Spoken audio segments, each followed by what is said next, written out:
Well, we have the 7930 and spreader back in the shop. We've had some issues with this tractor intermittently not wanting to start. And yesterday afternoon, when I got the spreader done, I ended up putting a floor in the bottom of it here. But at any rate, got the spreader done, tractor wouldn't start. Usually when it doesn't start when it has sat overnight. So I ended up unhooking the batteries, and the top battery only tested about 10 volts. And I ended up pulling the batteries out and said, well, we're going to go ahead and replace them. This is the bottom battery here. It load tested decent last night. I've got the other battery already out in the pickup. And I ended up picking up this new battery load tester. This is an OTC brand tester. We've been buying the testers that kind of look like this here, but they have cheapened them up quite a bit here lately, and you just cannot buy one of these that is worth the damn. I think I picked this up for like maybe 35 bucks or something like that a short time ago. And usually what happens is this plastic lens gets broken off of them. This one here, you can kind of see the tack welds let loose from the handle here. So these give your volt reading, and you can also put a load on the battery to kind of signify what the starter is going to do how the battery is going to perform when the starter is activated. So we'll see if we can't get this hooked up here to kind of show you how one of these work if you haven't seen one of these before. So I have the leads hooked up, and right now this battery is only reading like 10 volts, and I just want to make sure I have a good connection. If this was a good battery, it would read just shy of 12.4 volts, and then we can of course put a load on it. And it's already telling us that the battery is weak, and the colored region here, whether it be good, weak, or replace, that's where the needle's going to fall when you actually test the battery. So we'll go ahead and test it, which we know it's junk. It reads, replace. And we'll just leave that load switch on it for a little while, and you can kind of see that the volts are dropping, and now it is barely reading 8 volts. So that is a clear indicator that this battery is obviously no good. And then once we get our new batteries, we'll show you what that looks like here. But we have a set of batteries that we need to put in the 4620 as well, and Alex is going to run out to Kaz now and pick up some batteries, and she's got some light bulbs and some other stuff to pick up. So we'll join back up with you in a little while here. All right, so Alex just got back here a couple minutes ago with these new batteries, and we'll just kind of show you what a new battery is supposed to look like when you test it. So right there, we're right around 12.2 to 12.3 on the volts, and now when we hit this load button, it should stay in the good part of the tester, which it is. So that will obviously tell us that we have a good battery, which that's what you kind of hope for when you buy a new one. So we'll go ahead and we'll get this in there, and then we're going to pull the bush hog in, and we're going to put that wheel assembly on it. We'll get the spreader out of here and get the bush hog in here. All right, we've got the new batteries all in here. Actually got the cover on. The batteries go right there in front of the fuel tank. So the real question is it going to start?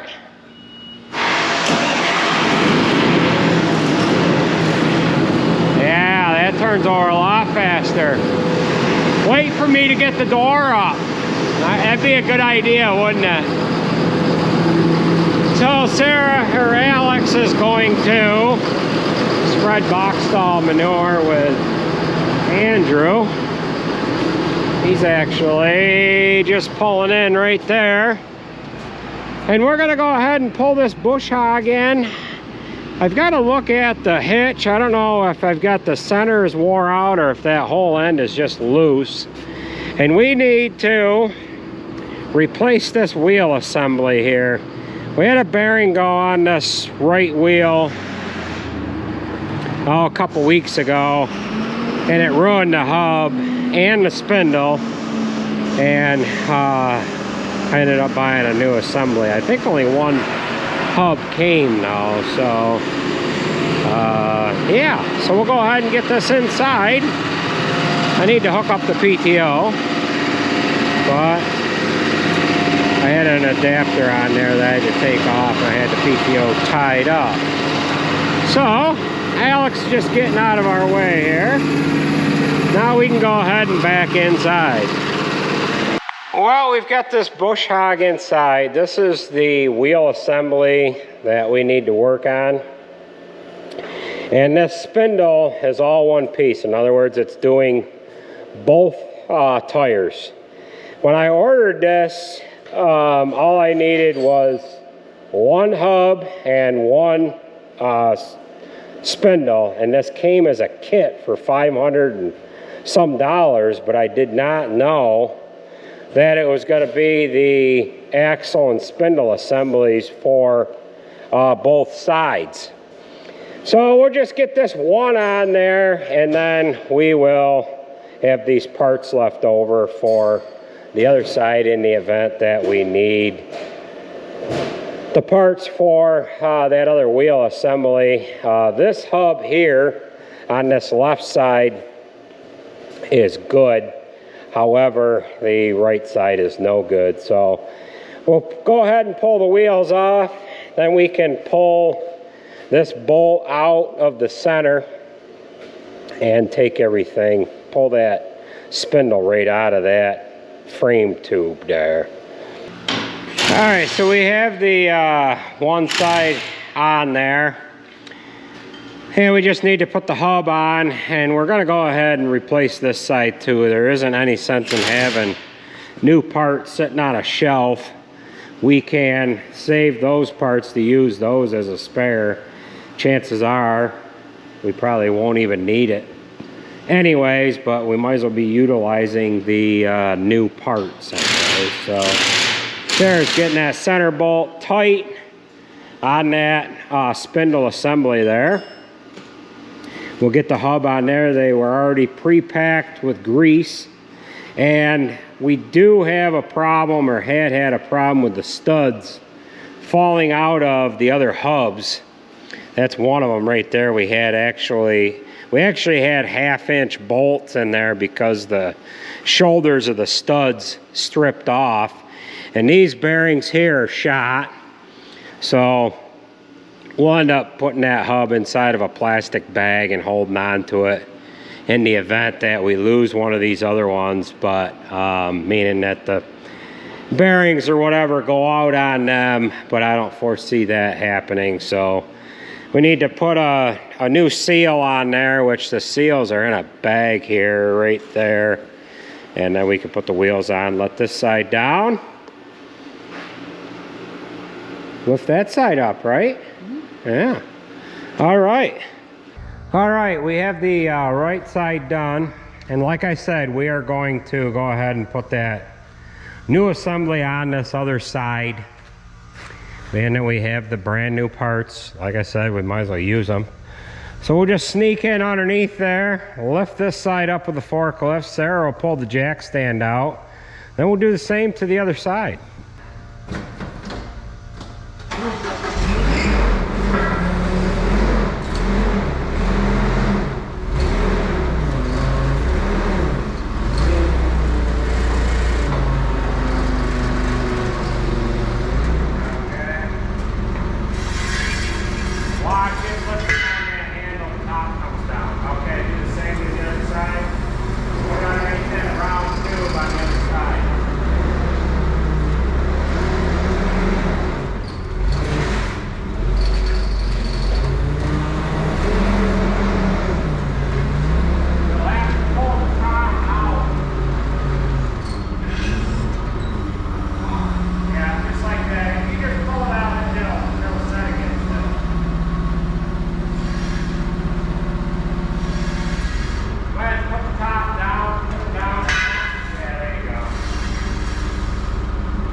All right, and now we have this left side done. We're just gonna lift it up, set it down off the jack.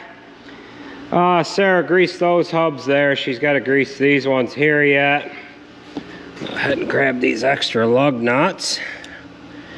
And we're gonna go ahead and throw some blades on it. We already replaced the blades on this wing here. The blades on the other wing are not horrible, but the ones in the center are real bad.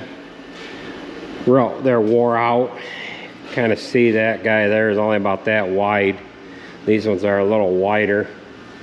But we might as well have all brand new ones on there. And I need to do something about the hitch here. This assembly is real loose. And that, it's clam shaped, and that center bolt there would tighten down onto this here.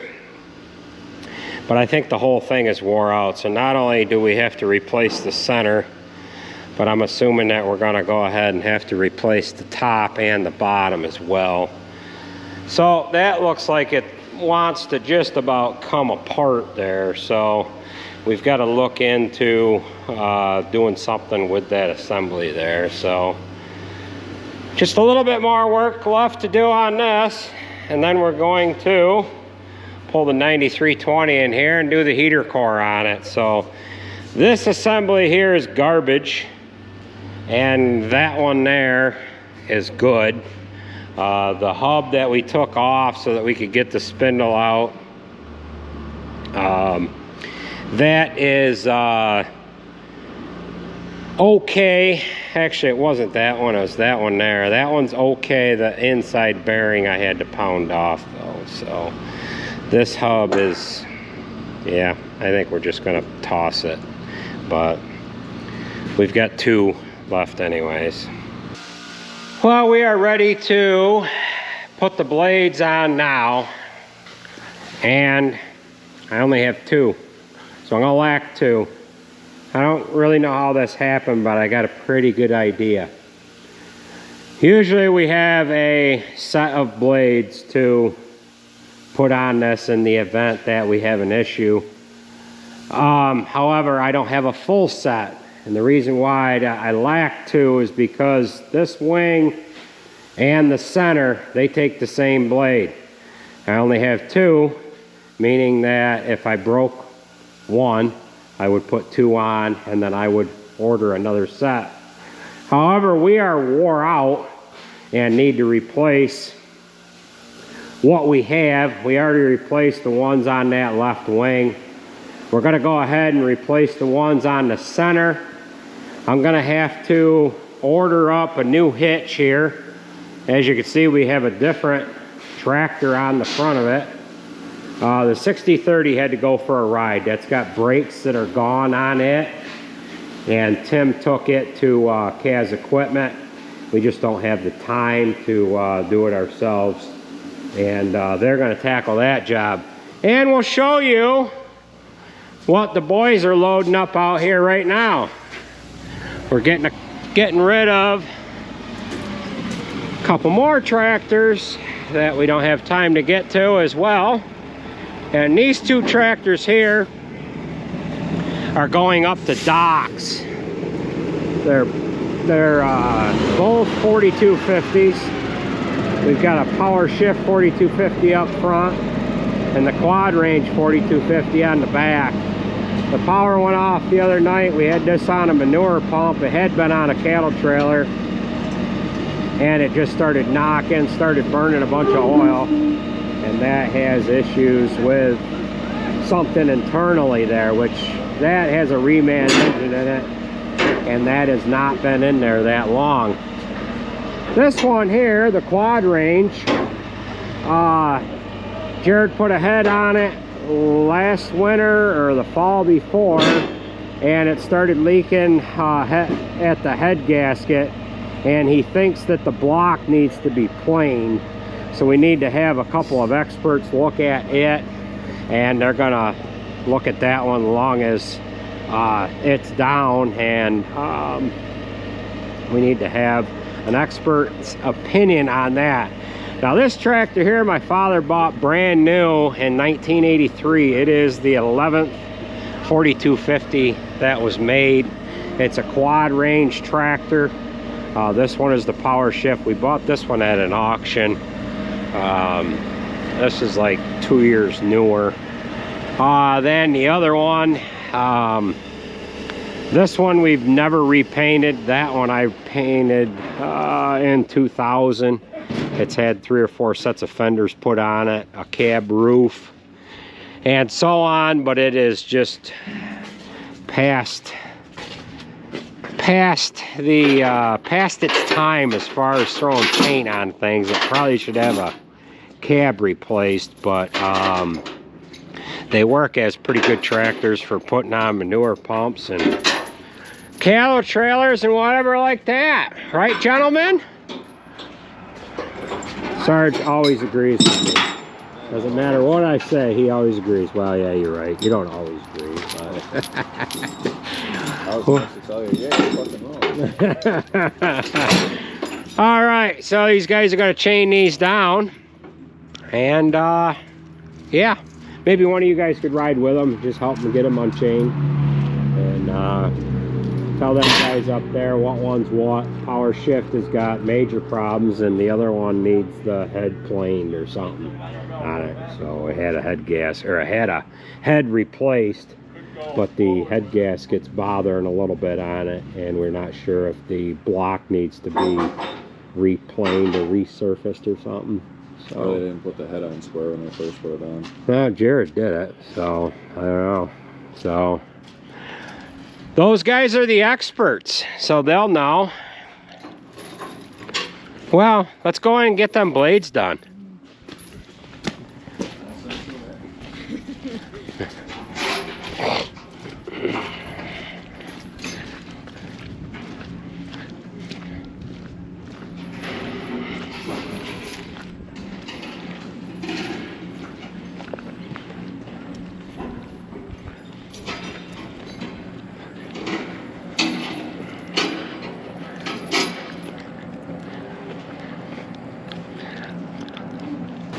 Well, we have the blades replaced on the center of the bush hog. I just need to order blades for this wing here. And I decided to take the blades off, so all we have to do is bolt and play once we get the parts in. But we're gonna have to replace this stump humper. This hex hole that the bolt drops into is all egged out. That bolt must have bent. It half wallered itself, and then it egged this hole out, and that is no good. So we're gonna have to replace this here. I've got this nut loosened up. All I need to do is I just need to take this nut off. We'll pull this stump humper assembly off in there. A blade bolts here and another blade bolts there, and it will look like what we have here on the other side. So we do have some parts that we have to order for it. So we'll show you what Jared is working on next door here. And some of you have asked about about this Dodge truck. This truck is Jared's, and he's waiting on a transfer case. Had the transmission built, and they're lacking parts for that transfer case, and him and Jason are putting the rears back together on the Mack. He had the final drive go out of the rear here back in, I don't know, it must have been like June maybe. Got that fixed. Then he had it go out here about a month or so ago, and we took it out to Fry. They were going to warranty it, but they wanted to make sure that they were dealing with the same gear ratio on both drive axles. So they wanted to see the front pinion and whatever out of this front drive, and you know what they found out? They found out that it is geared at the same ratio, but they went ahead and charged him $1,400 anyways to rebuild the rear one again. This truck has a Cat 3406B in it. There it is right there. And it isn't like it's overrated on power, but it is what it is. They did something wrong when they rebuilt this final drive assembly on the rear, but on these Mack rear ends, they are almost upside down. Not really upside down, but everything bolts into them from the top. They're a top load instead of a traditional rear like what we have in all the other trucks. They bolt in kind of horizontally. These are a little easier to put in. We have a differential that we need to put into truck 10. That's over on the floor over in the other building. We need to get that in as well. So he's just putting some silicone on the differential case itself, so when he drops that down in, he's got the proper sealant on there. So we'll go ahead and leave these guys alone. I'm going to pull that stump humper off, and we're going to go ahead and get this bush hog out of the shop here.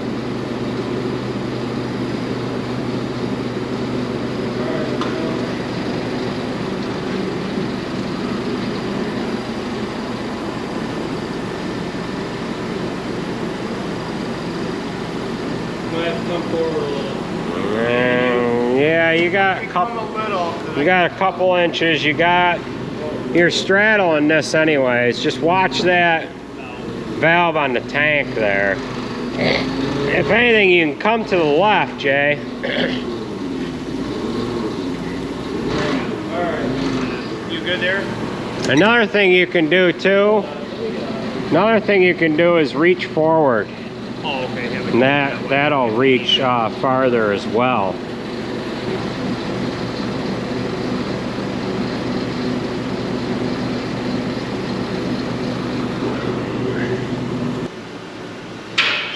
Two washers in behind there.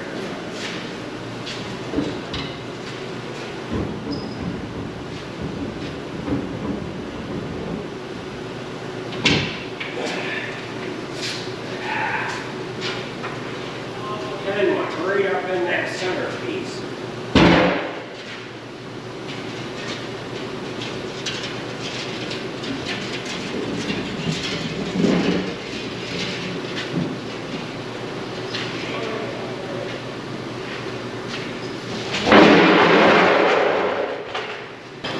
Well, more metal for the scrap pile. So go ahead and put them washers and that nut back on there. And that's what this unit looks like from the opposite side. So we're gonna go ahead and pull this unit out of here. There's nothing more that we can do to it. We just have to wait for some parts. And then this will be ready to go come springtime. Right? Yeah. Okay. Well, we are just opening up the high moisture corn. It's been about 6 weeks, 5 weeks maybe, since we've covered this pile here. About 5 weeks, I guess. And we've just pulled the cover off of it now. And I ended up putting a little bit of corn on the end of the cover to keep the end of it down tight, and that's what I'm back scraping now. We're gonna load that on the spreader, and then we're gonna start feeding it. So there is 2,800 ton, 2,600 maybe. Can't remember. I just added it up Sunday. I think there's 26 or 2,800 ton of high moisture corn in this bunk. We would have had a little bit more than that, but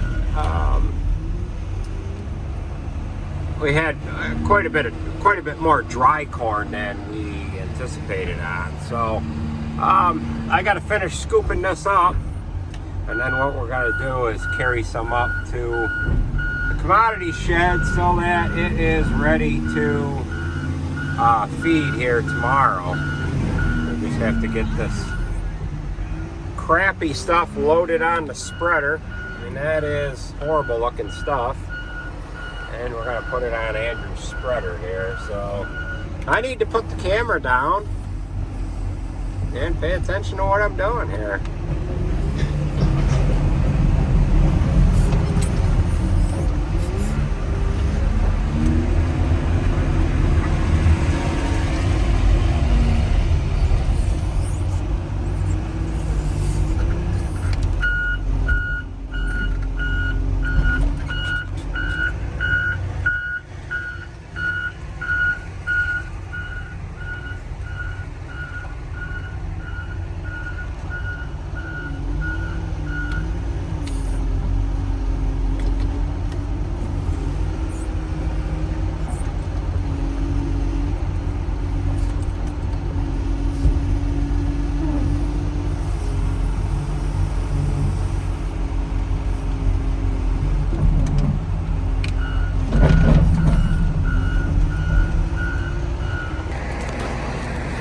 Well, we've got this all cleaned up. Now we're just going to throw this piece of plastic in the dumpster. And we ended up with a full load. I didn't get a hold of Andrew in time. There is a little bit of box stall manure on there. And somebody was asking what these spreaders hold. This is a 2044, and it holds 440 cubic feet. I'll meet you up to the dumpster. I'll help you get that in there, and then you could have at her. You got your truck situated? Where's your truck? Still in there? All right, we'll dump that in the dumpster. I'll give you a ride up from down below. All right. Well, Junior's gonna run off and spread this, and I'm gonna go ahead and get back to the shop. A minor interruption after minor interruption here. This is the conventional silage bunk. He's got this defaced. He's going to go ahead and move that up above. And it looks like I spilled a little bit there.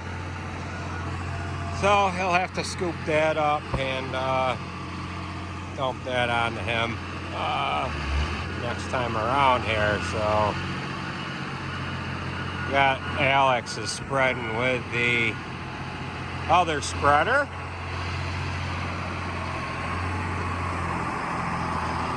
And away he goes.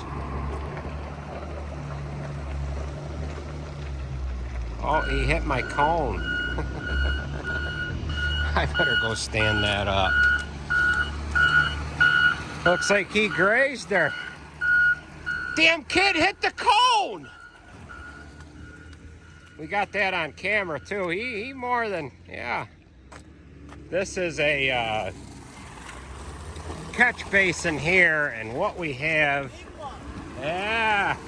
what we have in there is, well, the manure line goes through here from the pump or the pit up above, and what we have in there is a valve that we can hit with the big air compressor. And we have hit this plowing snow, and I kind of wanted the guys to stay away from it. That's the only reason why the cone is there. It doesn't hurt to drive over it. However, when we go to plowing snow, we don't want to hit that with the blade of the tractor or the payloader bucket. So we'll go ahead and help him get that dumped in the dumpster. All right, we have this batwing mower / bush hog all set and ready to pull out of the shop here. I ended up ordering the hitch for it here a little while ago, and I ordered the dish, that stump humper dish, to go on there along with some new blades. Another thing we need to get is we need to get one of these nylon pieces here that holds the PTO shield in place.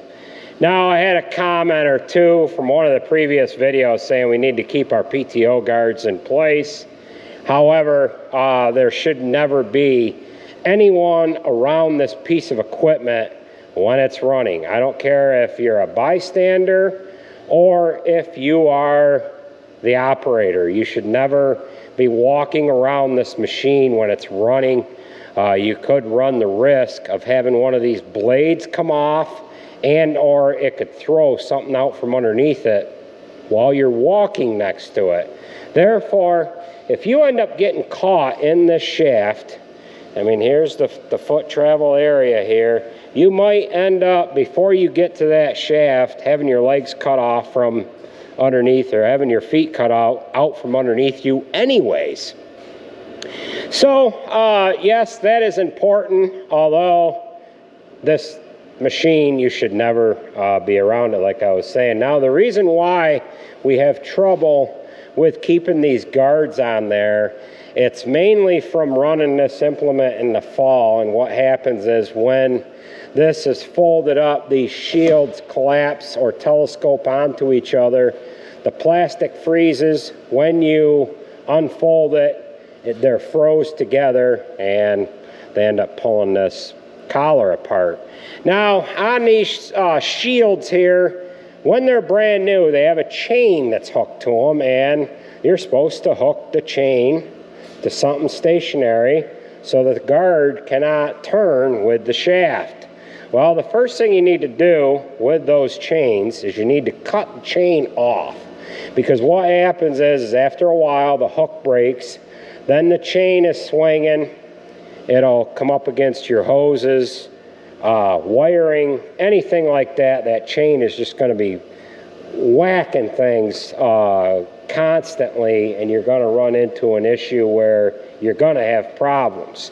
Now, on these shields, there is a grease nipple. I don't know if you could see it. There's one right there.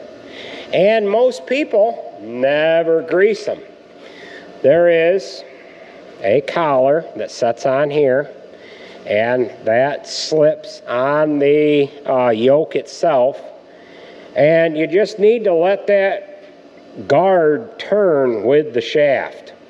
You can actually grab a hold of this shaft shield when this PTO is turning, and then it will stop, and it will lubricate, or it will not lubricate, but it'll rotate on that nylon collar, providing that it is in good shape. If it has been sliding on here for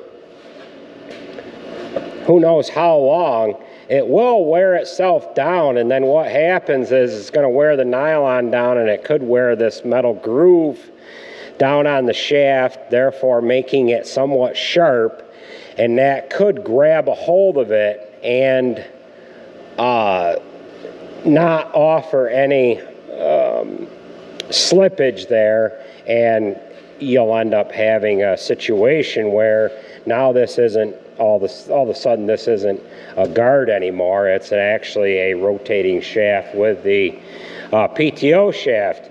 Now, another thing you'll notice, I don't have the PTO hooked up to the tractor because this PTO on this bush hog is the larger 1,000 RPM PTO, and this tractor has the small 1,000 shaft in it. Now, another thing you'll notice here, you'll notice this contraption. This is a T/Y valve that I have, because this implement requires 3 hydraulic selective control valves to operate it. In other words, there's one for the right wing, there's one for the left wing, and then one selective control valve required to raise and lower it.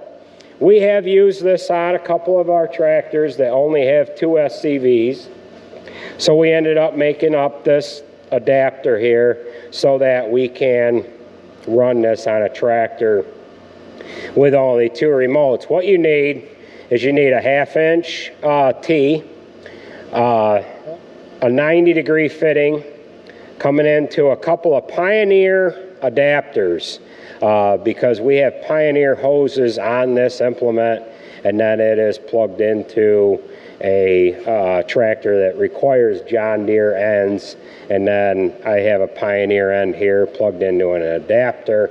Therefore, there's a lot of business going on right here. It can be condensed, of course, but that's how you get away with running one of these rotary cutter mowers with a tractor that's only got 2 remotes. So many times you see guys that have a tractor that only has one remote and or two remotes, and what they do is they unfold one wing, unplug the hose, then they unfold the other wing and they go about their business. And sometimes what happens is they don't end up tying up the hose or something. They end up running the hose through the bush hog, and that causes a problem as well. So at least we have 3 hoses up and plugged in to the tractor. So let's go ahead and pull this out of here, and we'll pull the 9320 in, and we can start working on the heater core on that.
Gravity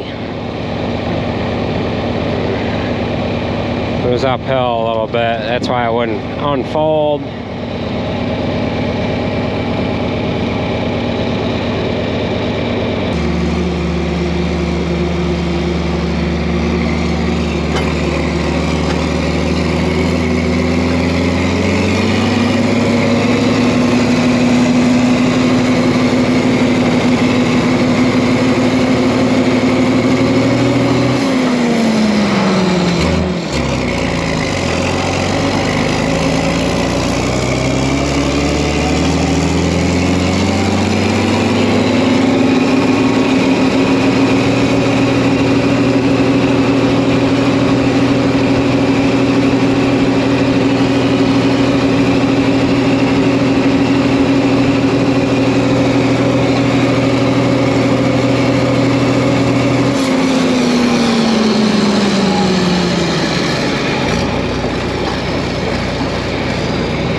Well, that is gonna be it for this video. Look at that, we got another piece of equipment in here that has been washed. And we've got a heater core to do on it, so you can about imagine that. That'll be coming up in the next video.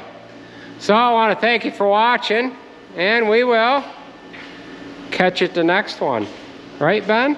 Yep. So this guy here, he went out on a harvesting crew. He worked for us has it been 2 years? Yeah, 2 years ago? Yeah. And he's out working for Wenger. Where are they at? Nebraska? No, Missouri. Missouri. Missouri. Yeah. Very good guys to work for. So. Yeah, that's a good deal. Trucking from over there. So Ben, he lives here locally, and he came home for Christmas break. Would you hauled something into this area or something? Onions down to Rhode Island. Oh. So he's borrowing a torque wrench. Gotta be safe. Gotta be safe. Gotta torque them wheels, right? That's right. That's right. So, well, take it easy, folks, and we will catch you at the next one.